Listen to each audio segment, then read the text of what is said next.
Sukwahi sa kabugnaw sa ice ring sa Hearts on Ice, nagkainit usab ang mga eksena sa nahibiling mga gabi sa GMA Telebabad.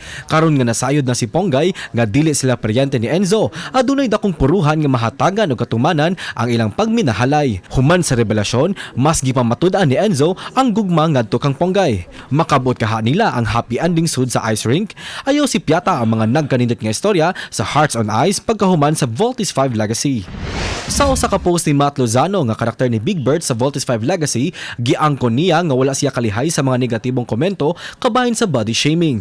Gumikan ni ini, giangkon sa aktor nga nawagtangan siya og kasibot sa pagpadayon sa showbiz industry.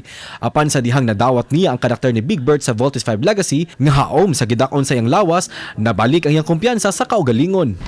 Samtang sa mga nagkanindot nga istorya sa Voltes 5 Legacy, sa kabisi sa Voltes 5 team sa pagplano nga madepensahan ang ilang kampo, wala sila kabantay nga nakasud na diay sa Big Camp Falcon ang espiya nga gipadala ni Prince Zardos gikan sa Boa Zenian Empire. Si Judy magpakaron ingnon kaalyado sa Voltes 5 team aron makuha ang ilang pagsalig ug makakuha og dugang impormasyon. Magmalampuson kaha siya sa iyang misyon kanang dungan tangatangan matagabi pagkahuman sa 24 oras.